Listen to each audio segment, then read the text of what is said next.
Yo, what is up, good people? The boys from the Phantom Geek Zone are back again with another dope episode for y'all. As per usual, I'm Izzy, I'm Real. and today we're going to be continuing with our MCU recap series, and we're going to be breaking down Ant-Man and the Wasp. So Ant-Man 2 for the other people. Yippers. So, yeah, man, let me throw a young little curveball, right out the gate at Okay. you.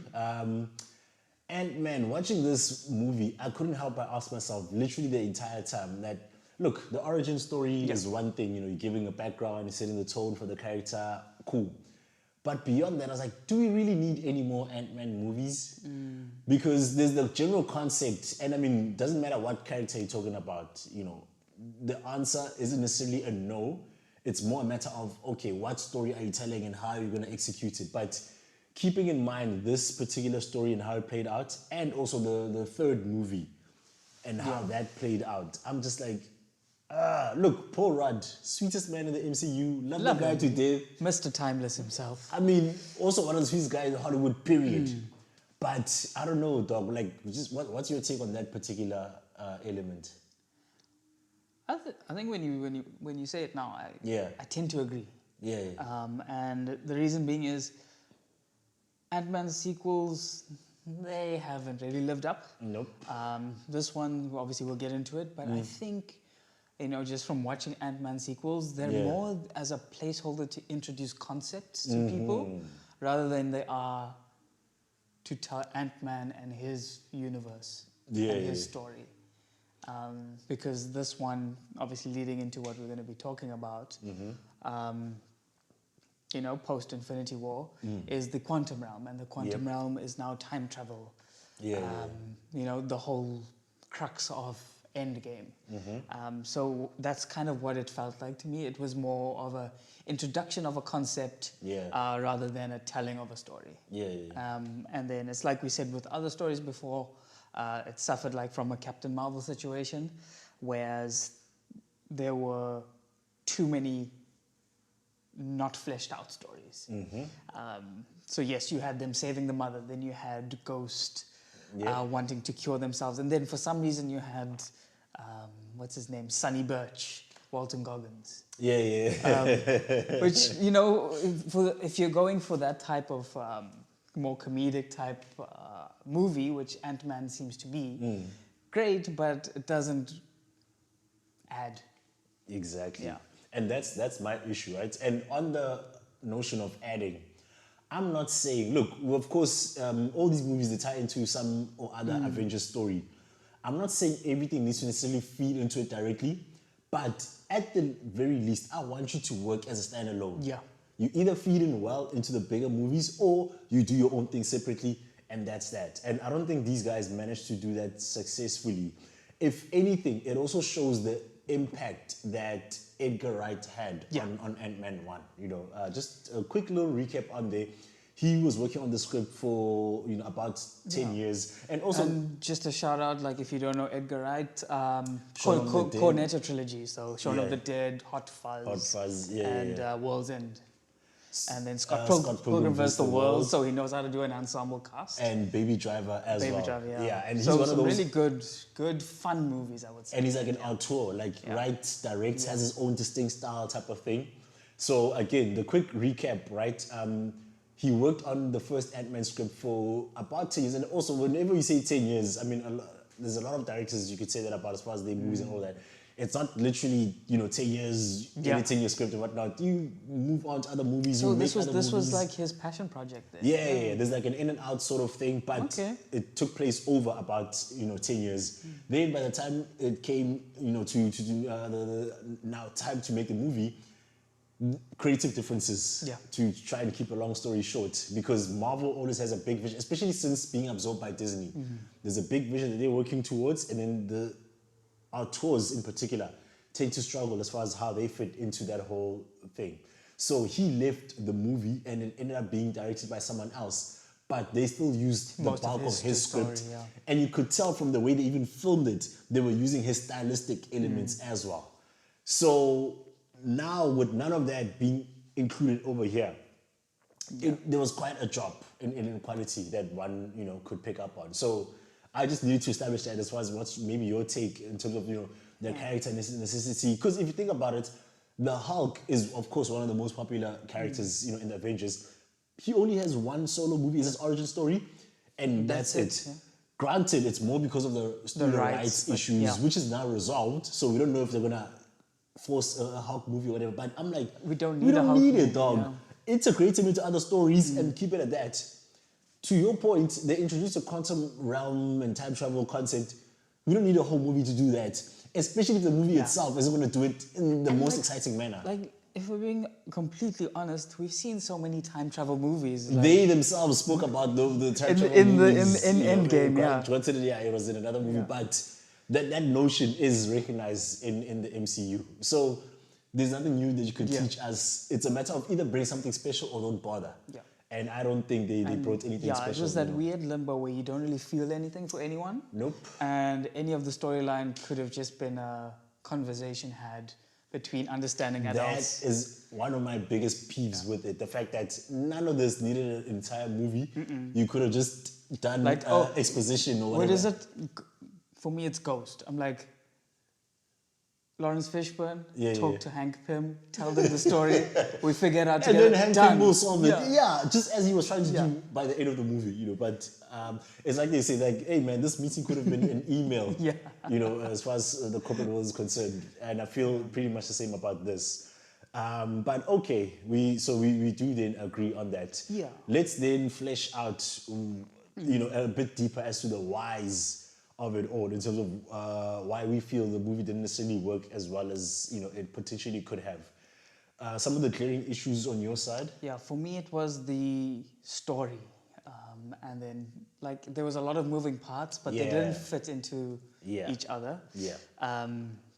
So like one, you've got them trying to save Janet the whole time. Yes. So Michelle Pfeiffer. Is that her? Oh, I think it's Michelle, yeah. Okay. I think it's her. Okay. Correct me if I'm wrong, comments. Yeah. So that white gold, anyways. So Janet, obviously it's Hank, it's obviously this is post-Civil War. This is the first time we see Antman post-Civil War. Mm-hmm. So he's under house arrest. Because he was one of the fugitives. Yeah. He was on Captain America's team going against the Sokovia Accords. But his sentence was house arrest. Yeah, house arrest. So you see that at the beginning, which is cool, and him trying to do better by his family and his career, that would have been a nice story to tell. Especially because that's his big Achilles heel. As an origin story in order that we touched on it before, but just that element of he's still having that struggle. He's always got long fingers, so that would have been a nice story to tell. But for me, it was okay, cool. You've got his story. Yeah. Then all of a sudden now you've got Hank and Hope's story trying to bring back the mom. Yeah. And how that intersects, which was nice. That's okay. That makes kind of sense. And then obviously you've got the third and fourth part, which is Ghost. Yeah. That's also an interesting story where you could really fleshed it out and got some really emotive acting from the team, because it was like, she's in constant pain and family broken, and it's kind of like you could do a whole like redemption arc because maybe she wants to kill the guy that killed her father, type of thing. And then you've got, as we mentioned, Walton Goggins, like why? Yeah. It's just like, it was like a third bit there. Felt a bit shoehorned in type of thing. Don't get me wrong, the man is a great actor. Love him to bits. Even his team, Usman and the boys, they were really good. They were good fun in the movie. They were good comedic breaks, but I don't think they were needed because it's inherently a lighter tone movie and a lot more fun. But also it also suffers from maybe being, this would have been post-Infinity War, one of the few movies post-Infinity War. The placement of it in terms of the release schedule. Yeah. And of course, chronologically speaking, even as far as our releases, it's between Infinity War and Endgame. So I guess it also suffers from you coming off this incredible high. Yep. And then it's if it wasn't in between two incredible highs, it would have been an okay movie maybe. Yeah. But then it shows the lack of what is it? Everything, like the lack of spectacle. Like the foundation. The foundation is not is not there. So How lackluster not a terrible movie by any stretch of the mean, but it definitely it wasn't coherent. Yes. Yeah, I couldn't agree more on that front. And I think as far as my observation, the crux of it is the fact that it wasn't an Ant-Man centered story. Yeah. Look, in any movie. That is actually true. Yeah, he's very much a side character. Exactly, in his own movie, you know. Any movie, despite the genre and all of that, there's this element of the main beats having to relate to our hero. A lot of the times, look, this will come from ego and so on, you know. In comedies, behind the scenes, you hear about the actor say, no, he can't have a fire line than me, I'm the star. All the stupid stuff, you know. I mean, a famous example is Will Smith with Django Unchained, because he was the guy originally quoted to play Django. Oh, okay, yeah. And one of his pet peeves, look, what he likes to say in interviews is that he wanted it to be more of a love story as opposed to a revenge story. Okay. But the other peeve he had, which he conveniently leaves out, is that Christoph Waltz. He felt that he was the main guy in the story as opposed to Django. So ego tends to come into play. But all of that aside, the story, especially in this particular instance, never mind having, you know, someone who's the main character, but it's like literally named after you. Yeah. Ant-Man, you are the guy. Whatever touch points that we're focusing on, the main ones anyway, it's supposed to be around you. If someone needs to be rescued, you're the one who either has to be doing the rescuing or they at least have to be attached to you in some manner. Whereas in this movie, they're trying to rescue Janet, the mom, who's the mother of Hope, the love interest. But they're not actually together at the moment. Exactly. There's a rift between them, and then it's the wife of Hank Pym. So it's like so far removed from So the thing himself. is, are they like subvert? Are they trying to get us because we're thinking it's Ant-Man and the Wasp now, where it's rather Ant-Man and the Wasp back then? Nah, man. Are we trying to save them now? That's also another confusion, right? But we'll touch on that after this. So my thing is, and look, I'm not saying don't rescue Janet or anything like that. Here's a simple flip I feel they could have incorporated. If, let's say, whether it's the end of Ant-Man or even, because you said, you know, Civil War, like somewhere in between, or even right at the beginning, touch on the fact that Hope was at the center of trying to rescue the mom, and then something went wrong, and then Hope got stuck in there. Now Ant-Man has a direct interest in terms of going to the quantum realm and rescuing whoever's in there. And we, as the audience, are tied in because we're like, yo, it's the love of his life, you know, that whole thing, as opposed to the, not even mother-in-law, like, you know, that just, I feel, took away a lot of motivation and interest on our part. Yeah. Then again, Ant-Man and the Wasp, it sounds like a team-up movie where the two of them are going to be doing whatever it is. But they're fighting, there's a separation, like, they aren't really tied together. And it's not even a little portion of the movie. It's, I think, towards the end or something where they ended up coming together. Or They were literally, the only time they were like really together was in fight scenes. So that is like, why bother with the title? And also, when you say the Wasp, I mean, does that ignite any excitement on enough fans for it to warrant that particular title? Possibly the comic book fans, but not the what percentage not the regular of that Joe, is that going to be, you know, the overall fan base? If you're talking Deadpool and Wolverine, comic book or not, everyone gets excited. We're like, yo, what? So I feel like that imbalance also came into play. And but any other, you know, glaring issues that you had as far as why the story didn't come through as hard as it should have? Yeah, that's it from my side. It's just the coherentness just didn't. Maybe this is where you start. Okay, maybe just adding another point. This is where the comedy starts getting shoehorned in.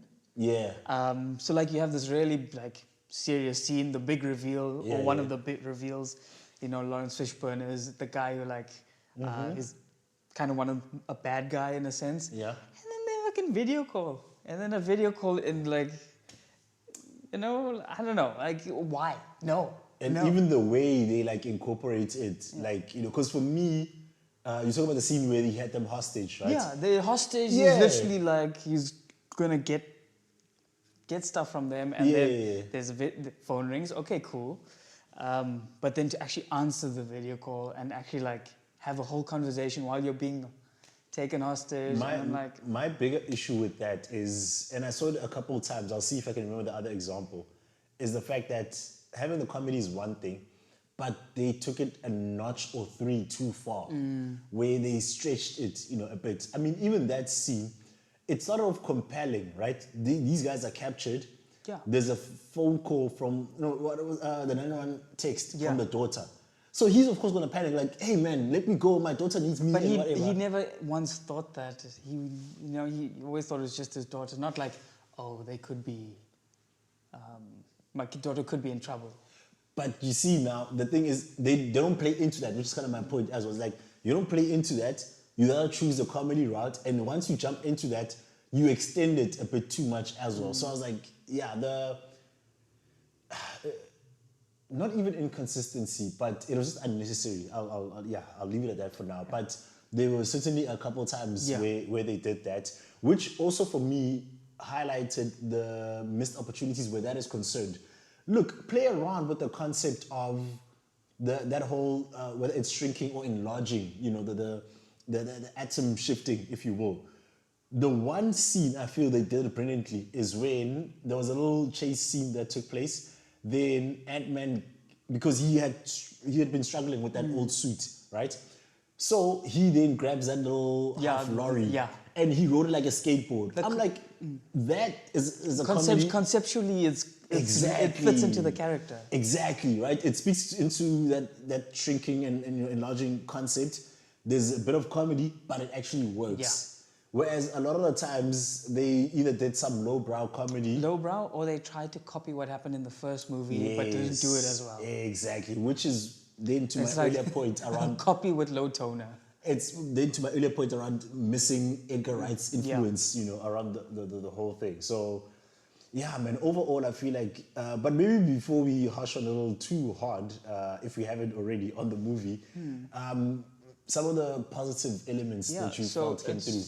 So like you mentioned now with the lorry. So I think the usage of the different sizes in different scenes, I really enjoyed. So like the first fight scene with Hope in the restaurant, really enjoyed that in the kitchen because she goes small and then she's like, if you watch it, you'll see it. Like it's very good use of size. And also running against the knife, that was insane. Yeah. Running against a knife or like something's coming towards you, then you shrink and then you enlarge. And really, really enjoyed that.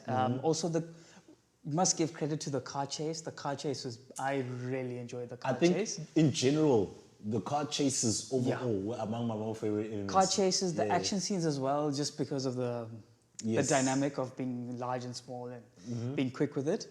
So the car chase, really enjoyed it. The use of when you shrink down and then you enlarge and then you jack a car and it flips over or that sort of stuff. The lorry was actually quite nice and I will say that I think the action scenes, they're not like a Shang-Chi level, but they for what Ant-Man is, he's not a fighter. It really did well. It fit his role pretty well. And I also like the shrinking of that laboratory building and then having the handle. So it's like by design that whole shrinkage was incorporated into it. I was like, that was pretty cool. Having that little Hot Wheels carousel. And then you got which is like a dope upgrade, right, from the first movie because there was just a keychain with a tank. So now it's like, okay, let's have a whole set. That was pretty cool. What I also enjoyed is the use of the ants. So when they were using the ants for tracking, with the arrows. So that was pretty cool.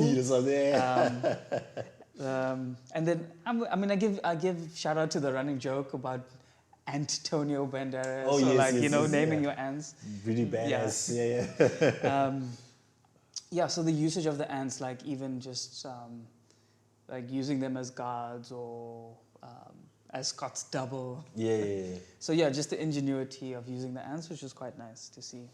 That I enjoyed as well. Although I feel like generally the usage of the ants was a lot better in the first movie, but this one wasn't too bad either.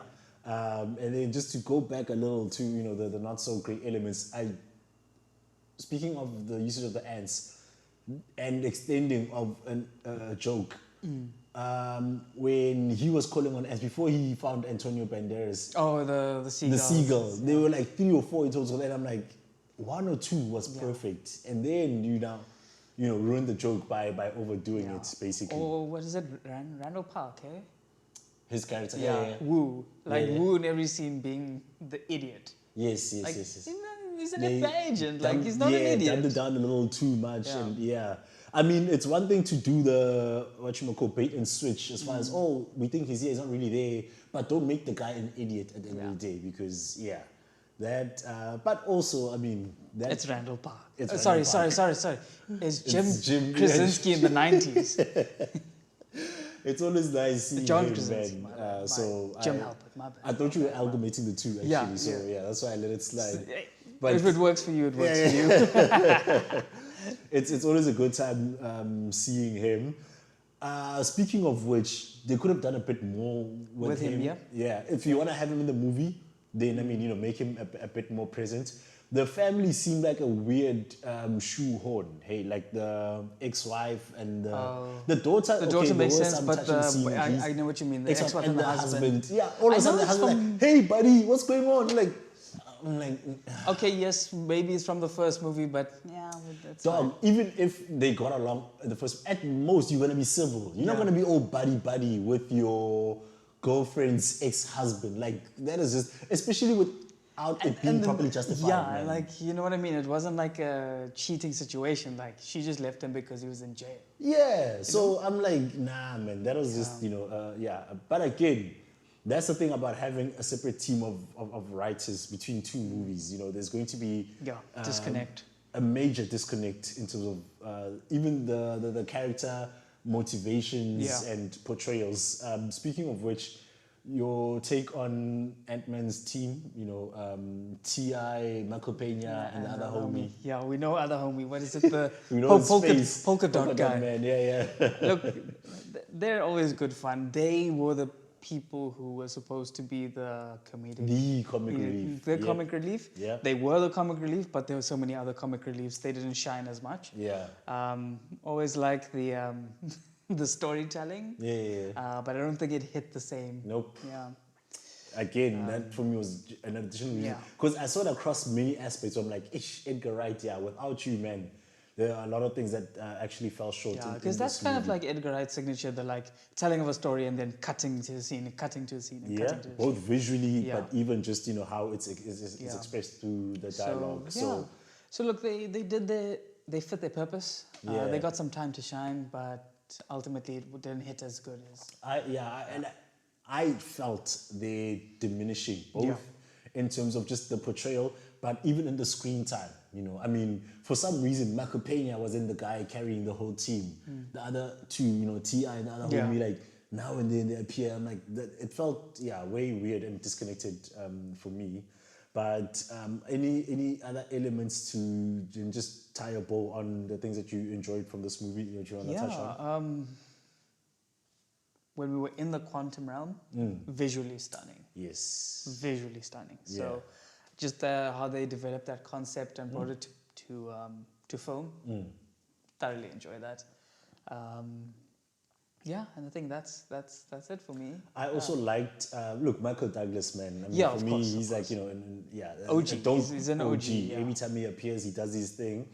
I like how. Correct me if I'm wrong, but it felt like he was utilized more in this movie compared to the first one, like more present.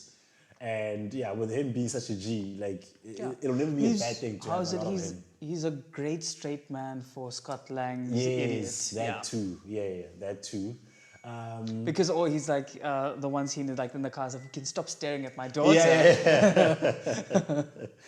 I enjoyed him, and despite my earlier point, that's just more in reference to the fact that Ant-Man is meant to be the main guy. But that aside, I think his story arc was quite dope, and the whole thing of really fighting to save his wife and The thing is, I think maybe, I agree with you. I think maybe the second movie didn't need to be a Scott Lang sequel, but a Hank Pym sequel.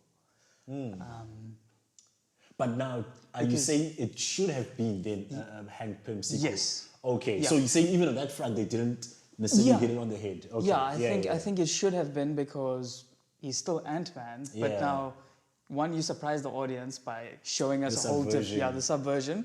And when you're in the movie, you're also building the lore. Yes, because also we missed that part in the first movie. The fact that he was a retired Ant-Man. How did he build this? Who's Lawrence Fishburne to him? Which is also like when I saw him in the movie, I completely forgot. It was watching this movie. It was like watching it for the first time. Yes, yeah. Again for me, yeah. I didn't remember much. I was like, oh shit, he's here. Yeah, yeah. So like more of that lore building. I would have really liked that, but that's just things I want. Yeah. I think if they did make it more of. Because look, he drove the initial part of the previous story, and then Ant-Man got his stripes and then took over. But now that it's his wife who's out there trying to save, he could have driven the story, and then Ant-Man could have been his number 2. But also, this could have been the perfect motivation for him to then risk his life by then donning the suit and getting back in there. I think that could have been an interesting concept to actually follow through on. Again, my main takeaway from this movie is just the fact that it was almost a reminder that Ant-Man easily has the weakest trilogy in all of the MCU. We've established that it's probably I say Cap has the best one, definitely. But a close second would, of course, then be Spider-Man. But we'll touch on that once his third movie, kicks in. Also, us then reviewing his third movie. But Ant-Man, I realize, his one is. Yeah. So you've got Thor. I feel it's arguable, but I would happily make the case that it's on the weaker side. Thor has 1.5 good movies. The thing is, if you think of Thor 3 alone, Ragnarok, and in Ant-Man's trilogy, which one stacks up to Ragnarok? So that's why I was like, there's a conversation to be had perhaps, but either way, no doubt is Ant-Man somewhere towards the bottom of the trilogy tier, if you will. And this movie felt like somewhat of a reminder, not to mention there's like a preemptive pain that I'm feeling for the next Ant-Man movie because I'm like, that one is even worse. So, but without a doubt, I think for me it's always insult to injury if there are missed opportunities that are present in the movie itself. It's one thing where it's like, what were you even thinking? But whenever you touch and release on certain aspects that you're supposed to hone in on, the ghost story that you touched on, I think would have been so much. So beautiful actually to like really, really fully lean into, or even the Antman and the Wasp relationship, as opposed to just touching on it here and there and making it, more of a side point. But other than that, overall, I don't know if there's any other final thoughts you want to share on the movie. No, I think that's it. Just so you're aware, and mid-credit scene is the snap. Yeah. So that's how Scott Lang gets stuck in the quantum realm. Yeah. And that pays off later in another movie. But we're going to be touching on that, so stay tuned. All right, so with all that then being established, what's your rating out of 10 for this? I think a 5.5. Mm-hmm. Yeah. I was going to go higher initially, but as we're chatting, I'm just like, that's probably about where I'm feeling. Yeah, for me, I think I'll give it just a clean 5. A lot of the times we'll say, it's not the best, but you can watch it. But this one, I can't even recommend it on that level, But Ant-Man's, Paul Rudd's likability saves the movie quite a lot. So I think what even adds to it is like we're chatting now. It's like watching this was like watching it for the first time. There was nothing that stood out that you could actually remember. Yes. Except maybe that end credit scene. Yeah. And that's after the movie. That's not even part of the movie. It's more of a teaser for the next, or some lead in basically for the next movie. So that tells you what you need to know. Exactly. Yeah. The only thing I remember was that Ant-Man was fine, and then Ghost is a character in there. Yeah. So it's not. But storyline wise, there's not much you can remember. Not memorable at all, unfortunately, because again. Between Paul Rudd's likability and the Ant-Man likability, because that's also a thing we can't take away from. Never mind his solo movie, but the other movies where he does appear. Even in Civil War. Steals moments, Exactly, dog, So I feel like he couldn't even bring enough or any of that into his own movie, which added to my disappointment. Yeah. But again, 5 out of 10 is my rating. Obviously not going to crack our top 5. No. But just to recap on what that is, we've got Iron Man in number 1, we've got Spider-Man Homecoming number 2, Captain America Civil War number 3, we've got Captain America The Winter Soldier number 4, and then we've got the first Avengers movie at number 5. Then that brings us to the end of this particular review. Shout out for sticking around this long. Hit that like, hit that subscribe, join us in the comments. Let us know, are we bugging, are we not, are we on point with it? Follow us on Instagram at the Phantom Geek Zone. Otherwise, right, exactly. We'll then, catch you at our next one. As far as what's going to come, be sure to stick around on what's, following next up on PGZ. Yeah. Peace.